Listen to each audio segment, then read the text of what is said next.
व्यक्त केलेला आहे। खरं तर सुरुवातीला मी राज्य शासनाचं आणि केंद्र सरकारचं मनापासून या ठिकाणी आभार मानतो की हे सरकार सत्तेवर आल्यापासून देशामध्ये आणि राज्यामध्ये अतिशय सुंदर असे रस्ते करून दळणवळणाची साधनं एक देश प्रगतीवर नेण्याचं काम केंद्र सरकारने आणि राज्य सरकारने केलेलं आहे। आणि त्यामध्ये आपल्या राज्यातली परराज्यातली जी शक्तीपीठ आहेत ती जोडण्याचा एक महत्त्वाकांक्षी मार्ग हा नागपूर ते गोवा आपल्या सोलापूर जिल्ह्यातून विशेषतः सांगोला तालुका असेल, मोहोळ तालुका असेल, पंढरपूर तालुका असेल, इथून पुढं माझ्या माहितीप्रमाणे कवठे महांकाळ, पुढं सांगली, आटपाडी हा सगळा भाग जोडलेला आहे। दरम्यानच्या काळामध्ये काही मंडळींनी सांगितलं की इथं पूर्वीचा एक महामार्ग झालेला आहे आणि त्यामध्ये थोडासा बदल करून उस्मानाबाद पासून म्हणजे आपल्या ह्याच्यापासून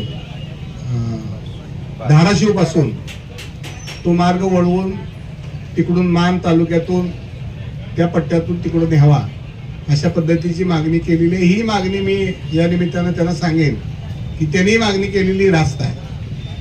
आणि आता इथं जे आंदोलकांनी मला बोलवलं आणि त्यांनी मागणी सांगितली की आमचा मूळ जो आहे तोही राहिला पाहिजे। यामध्ये माझ्यासारख्याचं मत असं आहे की यामध्ये दोन मतं न करता माझी राज्य सरकारला एक नव्यानं प्रस्तावानं विनंती आहे की यामध्ये कुठल्याही प्रकारचा भेदभाव, तोही दुष्काळी पट्टा आहे तिकडे व्हावा अशी त्या लोकांची भावना आहे, तिकडेही काही शक्तीपीठ आहेत ती जोडली पाहिजे। तर माझं असं मत आहे माननीय मुख्यमंत्री महोदयाला ह्या सगळ्या बाधित शेतकऱ्यांच्या वतीने किंवा इकडून मार्ग गेल्यानंतर इथं या ठिकाणी व्हॅल्यू वाढणार आहे, मोठे उद्योगधंदे येणार आहेत, लोकांच्या दळणवळणाची साधनं वाढणार आहेत। यापूर्वीचा केंद्र सरकारचा राज्य सरकारचा जे महत्वाकांक्षी प्रकल्प झालेले आहेत रस्त्याचे, त्यामुळे प्रगती व देश आपला चाललेला आहे, राज्य आपलं चाललेलं आहे 100% मला मान्य आहे। पण मी आदरणीय मुख्यमंत्री महोदयांना या निमित्तानं विनंती करेन की आपल्याला या निमित्तानं हा मार्ग ठेवाच, परंतु धाराशिव पासून तुम्ही जो मार्ग काढलेला आहे तोही मार्ग तसाच ठेवा आणि पुढे कुठेतरी एक ठिकाणी मिळवा। दोन्ही बाजूनी हा मार्ग चालू ठेवूया, या बाधित शेतकऱ्यांनाही त्याचा फायदा होईल, या भागातलाही विकास होईल आणि दुसराही मान तालुक्यातून आणि पंढरपूर तालुक्यातून पुढे सांगली जिल्ह्यातून तो मार्ग जाणार आहे तर तो कुठेतरी कोल्हापूरच्या बाजूला दोन्ही मार्ग एक ठिकाणी मिळून तिथनं एक मार्ग पुढे कंटिन्यू करावा। हा एक अतिशय सुंदर असा एक चांगला प्रस्ताव आहे आणि मी तो स्वतः मुख्यमंत्री महोदयांना भेटून त्यांना पटवून देईन आणि मला खात्री आहे की ही विकासाची साधनं आहेत। हा काय स्पर्धेचा विषय नाही इकडून न्यावं का तिकडून न्यावं, शेवटी हा राज्याचा देशाचा एक विकास आहे।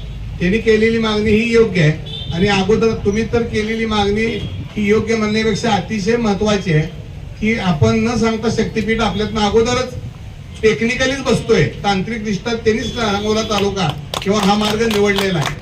आणि आदरणीय मुख्यमंत्री महोदयांनी आपल्या राज्याचे पालकमंत्री महोदय आदरणीय भाऊ त्यांनी त्यांच्या म्हणणं आहे की आमच्या दुष्काळी पट्ट्यातून जावा, त्यांचंही मागणं योग्य आहे। तर धाराशिव पासून तो जो मार्ग आहे तो त्यांनी तिकडून तशा पद्धतीनं करावा, हाही मार्ग तसाच पुढे कंटिन्यू करावा आणि पुढे कोल्हापूरच्या जवळ हे दोन्ही मार्ग एक ठिकाणी एकत्रित करावे आणि तिथून एक मार्ग पुढे गोव्याला न्यावा। हा अतिशय चांगला मुद्दा आहे। हा मी मुख्यमंत्री महोदयांची वेळ घेऊन जमलं तर आपल्या जिल्ह्यातल्या सगळ्या आमदारांचं शिष्टमंडळ त्याचबरोबर तिकडून मागणी केलेली जे आहेत आपले पालकमंत्री या सगळ्यांना घेऊन हा एक चांगला मार्ग आपण काढूया आणि मला खात्री आहे की आदरणीय मुख्यमंत्री महोदय यातून निश्चितपणानं चांगला मार्ग म्हणजे दोन्ही रस्ते करूया आणि पुढे आपण ते मिळवूया आणि तिथं एक पुढे कंटिन्यू करूया। ही दोन्ही दुष्काळी पट्ट्यातल्या जनतेला, शेतकऱ्याला दळणवळणाचा आणि तिथल्या उद्योगधंदे वाढण्याचा चांगल्या प्रकारचा मदत होईल। ही आमचा दुष्काळी भाग आहे। मान तालुकाही आमचा दुष्काळी आहे, सांगोल तालुकाही दुष्काळी आहे, कवठे महांकाळ दुष्काळी तालुका आहे। हा मानदेशाचा जो पट्टा आहे 35 तालुक्याचा हा दुष्काळी, हा सगळा यामध्ये कव्हर होईल आणि खऱ्या अर्थानं पाणी तर आता राज्य सरकारनं सगळ्याच पद्धतीनं नेते मंडळींनी मदत करून आपल्याला दिलेला आहे। एवढी दळणवळणाची साधनं झाली तर पिढ्यानपिढ्या आमच्यावर झालेला निसर्गाचा अन्याय आहे तो 100% दूर होईल आणि दोन्ही बाजूनं मार्ग करावा आणि तो कोल्हापूरच्या पुढे मिळवावा म्हणजे कुणावरही अन्याय न्याय आणि एकमेकांमध्ये मतभेदाची दरी निर्माण होणार नाही अशा पद्धतीचा एक मार्ग निघेल राज्य सरकारने काढावा आणि त्याला मुख्यमंत्री महोदय आणि राज्याचे मंत्री आणि आपल्या सगळ्या तालुक्यातले जिल्ह्यातले आमदार हे त्याला मान्यता देतील असं मला वाटतंय आणि चांगला मार्ग निघेल असं मला वाटतंय।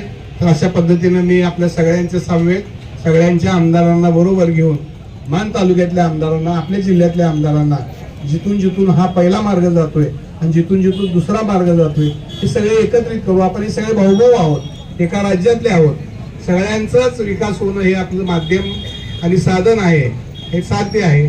त्यातनं ते पूर्णपणानं पुढं जाईल अशी मला अपेक्षा आहे. आणि आपण जे निवेदन दिलेलं आहे ह्याचा अतिशय चांगल्या पद्धतीनं विचार करून ह्या सगळ्या दोन्ही बाजूंच्या नेते मंडळींची, दोन्ही बाजूंच्या शेतकऱ्यांची, मुख्यमंत्र्यांच्या समवेत एक बैठक निश्चितपणानं मी लावायचा प्रयत्न करेन.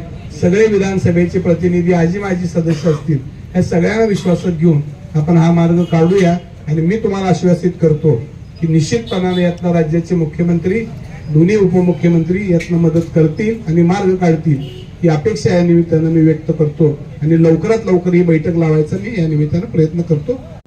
आणि अशा ह्याच्यामध्ये आपण आपलं त्यांना सांगावं आणि आचारसंहितेमध्ये अशा महत्त्वाच्या निर्णयाच्या बैठकी येऊ शकणार नाहीत. तर हे सगळं झाल्यानंतर या सगळ्या ह्याच्यामध्ये तरीसुद्धा मी मध्ये दरम्यानच्या काळात एखाद दिवस वेळ घेऊन, पालकमंत्री महोदयांची वेळ घेऊन, CM साहेबांची वेळ घेऊन, दोन्ही उपमुख्यमंत्री, मुख्यमंत्री आणि दोन्ही बाजूचे बाधित शेतकरी हे सगळे एकत्रित कसे येतील आणि त्याला कुठल्याही प्रकारची कायदेशीर अडचण येणार नाही, हे सगळ्या बाबी डोळ्यापुढे ठेवून लवकरात लवकर सर्व लोकप्रतिनिधींसह आपल्या सगळ्या शेतकऱ्यांना विश्वासात घेऊन तुमच्या मनामध्ये जे आहे तेच निश्चितपणानं होईल अशा पद्धतीने आपण मार्ग काढायचा मी प्रयत्न करेन.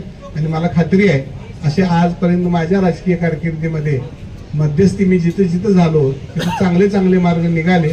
हाही चांगल्या पद्धतीचा मार्ग मुख्यमंत्री महोदयांना आवडेल आणि तो निश्चितपणाने यामध्ये आपल्याला यश मिळेल एवढीच पांडुरंगाच्या चरणी प्रार्थना करतो.